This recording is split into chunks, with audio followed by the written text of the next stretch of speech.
सबसे पहले तो मैं आपको एक चीज स्पष्ट कर दूं कि मैं रात करीब 10 बजे दिल्ली सफदरजंग पहुंचा। मॉर्चरी में गया। वहां पर दिल्ली पुलिस के जवान तथा कुछ लोग थे। तब तक वहां से सब लोग जा चुके थे। एक दो व्यक्ति वहां पर मौजूद थे। क्योंकि मैं कहीं बाहर था, पहुंचने में समय लगा, लेकिन तब तक वहां से सभी लोग जा चुके थे। रात 10 बजे की बात मैं आपको बता रहा हूं। और वर्तमान में भी मैं दिल्ली में हूं, क्योंकि रात बहुत हो गई थी। देखिए, ये जो हाथरस की बेटी के साथ हुआ है,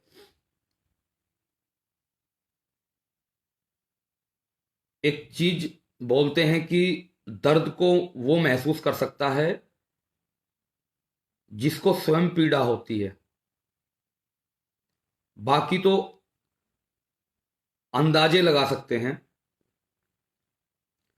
कल भी मैंने ये पोस्ट करके कहा था कि अगर लोगों में विश्वास पैदा करना है कानून का, सरकार का, तो जो ये अपराधी हैं, अपराधी नहीं, जो ये दानव हैं, इनको फास्ट ट्रैक कोर्ट में 1 महीने में फांसी के फंदे तक पहुंचा दिया जाए। तब तो जाकर लगेगा कि बेटी बचाओ बेटी पढ़ाओ का अभियान चल रहा है। तब तो लगेगा कि जस्टिस लोगों को मिलता है। देखिए, मैं उन चीजों पर नहीं जाना चाहूंगा। जिस तरीके से घटना हुई, आप भी बयान सुन रहे हैं। मुझे 5 या 6 वर्ष हो गए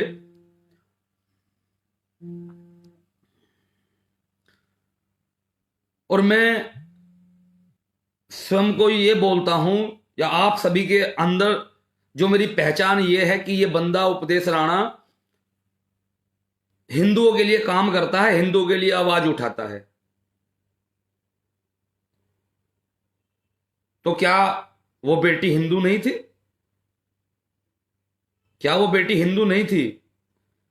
कुछ लोग क्षेत्र का मानकर, कुछ लोग सरकार का मानकर, कुछ लोग जाति या धर्म का मानकर अगर इस एंगल से बचना चाहेंगे तो मेरे ख्याल से वो लोग इंसानियत के लायक नहीं है। वो ह्यूमन हो ही नहीं सकते। क्षेत्र की बात छोड़ दीजिए, जाति की छोड़ दीजिए, धर्म की छोड़ दीजिए, प्रदेश की छोड़ दीजिए। हिंदुस्तान की एक बेटी जिसकी उम्र 19 वर्ष की थी, वो दरिंदगी का शिकार हुई और उसकी मृत्यु हुई। यह सबसे बड़ा सवाल है। मैं इस घटना की भर्त्सना करता हूं और मैं ये बोलता हूं कि बिल्कुल भी जो दरिंदे हैं वो किसी भी प्रदेश से हैं, किसी भी जगह से हैं, किसी भी जाति के हैं, ये किसी के है ही नहीं।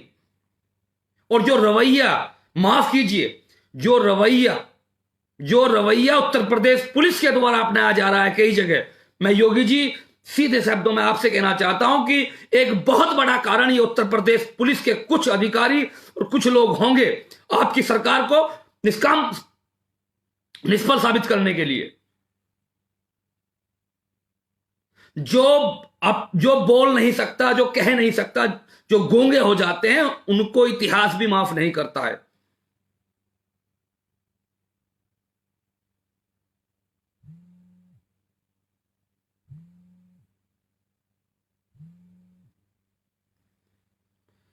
रात को 2 बजे, 2:30 बजे, 3 बजे उस बेटी का अंतिम संस्कार हुआ है। मुझे कोई ये बताए कि हिंदू धर्म में, हिंदू रीति रिवाज के अनुसार क्या रात्रि में 2 बजे पुलिस चिता सजा रही हो और 2 बजे किसी का दाह संस्कार करना उचित है क्या, या कहीं लिखा है क्या, या कोई इसकी अनुमति देता है क्या? जो इस बेटी के साथ हुआ तो हुआ हुआ।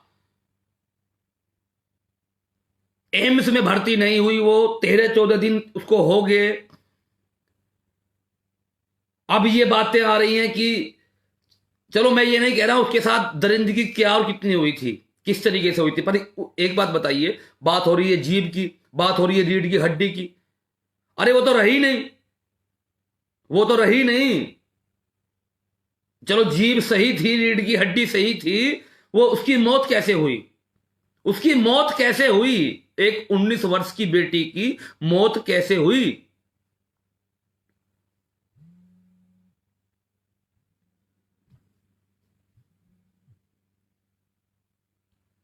जो फाइनल रिपोर्ट आ रही है उसको देखिए,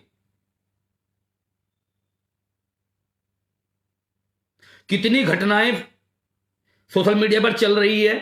उसको छोड़िए, मैं ये पूछना चाहता हूं कि उसकी मौत हुई, उसने अपने आप तो खुदकुशी नहीं की ना, उसको घसीटा गया, उसको पीटा गया, तभी तो रीढ़ की हड्डी में चोट आई होगी, गला दबाया गया तभी तो जीभ बाहर आई होगी। ये घटना तो उसके साथ हुई है ना। छोड़ दीजिए रेप, एक ने किया, चार ने किया, तीन ने किया, दो ने किया, एक बेटी हमारे बीच नहीं रही। और हम ये देखते रहे कि कौन से प्रदेश का मामला है, हम ये देखते रहे कि लड़की कौन सी जाति की, हम ये देखते रहे कि गुनहगार कौन सी जाति के हैं, कौन से धर्म के हैं। इस तरीके से माफ कीजिएगा, बेटियों की रक्षा नहीं हो पाएगी। और हम ठेकेदार नहीं हैं, हम प्यादे नहीं हैं किसी के, हम साफ बोलते हैं। कुलदीप सेंगर के सब ऊपर सबसे पहला लाइव मैंने बनाया था। जो ये बकवास करते हैं यहां लोग कि मैं पार्टी देखकर की बात करता हूं, जाकर यूट्यूब पर देखो, कुलदीप सेंगर के खिलाफ सबसे पहला लाइव मैंने बनाया था। और मैंने कहा था कि ऐसे लोगों को फांसी दी जाए अगर जिन पर साबित होता है।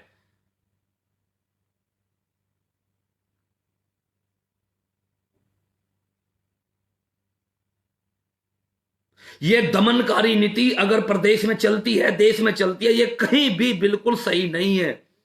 रात को 2 बजे 2:30 देखिए, कुछ लोग राजनीति करेंगे, उनका काम है करना, आते हैं राजनीति करने के लिए। और कुछ लोग ऐसे भी हैं कि जब बात उनकी जाति विशेष से आए तो बड़े बड़े ट्वीट करते हैं, भारत बंद करने की बात करते हैं। लेकिन जब मेरठ में, उत्तर प्रदेश के मेरठ में एक हिंदू बहन को, और जहां आरोपी दूसरे पक्ष वाले हैं, उसकी हत्या कर देते हैं, तब ये बिल में घुस जाते हैं। खास एक जो अपने आप को आर्मी वाले बोलते हैं, तब इनकी आवाज नहीं निकलती। लेकिन हम सभी के लिए बोलते हैं, कोई भी हो, कोई भी हो, सभी के लिए बोलते हैं। और आज इस बच्ची के लिए भी हमें उतना ही दुख है, उतनी ही पीड़ा है जितनी किसी और के लिए होती। हमारी कोई राजनीतिक पार्टी नहीं है, हम लाशों पर राजनीति करने वाले लोग नहीं है। देखा नहीं जाता अगर ये रिपोर्ट आपके टीवी स्क्रीन पर चलती है कि रात 2:30 पुलिस ने खुद दाह संस्कार किया।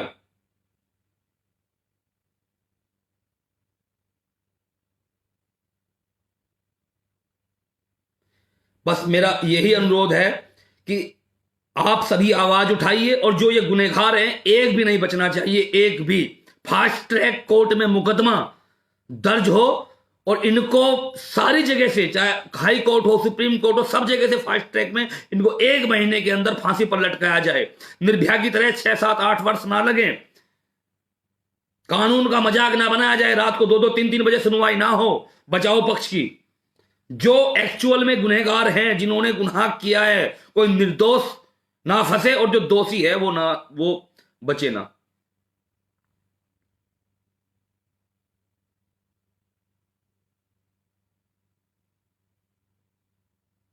मैं रात खुद 10 बजे सफदरजंग पहुंचा था, मोर्चरी पहुंचा था, तब तक वो वहां से जा चुके थे। शांति व्यवस्था एक अलग चीज होती है, लेकिन एक बेटी के साथ जो हुआ है वो बहुत ज्यादा गलत हुआ है, बहुत ही ज्यादा गलत हुआ है। और इन चीजों का साथ नहीं देना चाहिए। अभी मेरठ में चलती बस में रेप के मामले आपने सुने होंगे।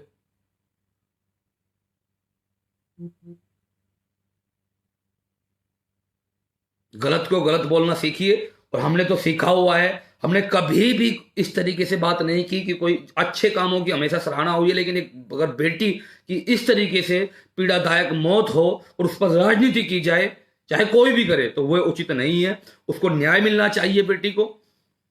और जो गुनहगार हैं, जो एक्चुअल गुनहगार हैं, उनको फांसी होनी चाहिए, जल्द से जल्द होनी चाहिए। बस यही मेरी इस हिंदुस्तान के कानून से, सरकार से यही मांग है। जब तक इन केस में 8-60 साल 10-10 साल 6-6 साल लगते रहेंगे, तब तक अपराधियों के हौसले बुलंद होते रहेंगे। आप 1 महीने में 2 महीने में जांच करके ऐसे लोगों को फांसी पर फंदे पर पहुंचाइए, क्राइम रेट फिर देखिएगा, लोगों को एक एहसास होगा इन दरिंदों को। अभी तो मजाक उड़ता है कानून का।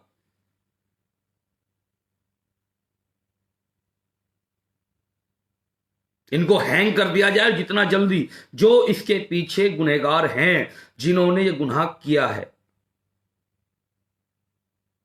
और माफ कीजिएगा, ऐसे लोगों को बचाने के लिए और ऐसे लोगों के पक्ष में जो दरिंदे हैं, कभी मानव खड़ा हो ही नहीं सकता। वो भी दानव है जो ऐसे लोगों का साथ देगा या ऐसे लोगों पर अपना स्पष्टीकरण देगा दूसरे तरीके से।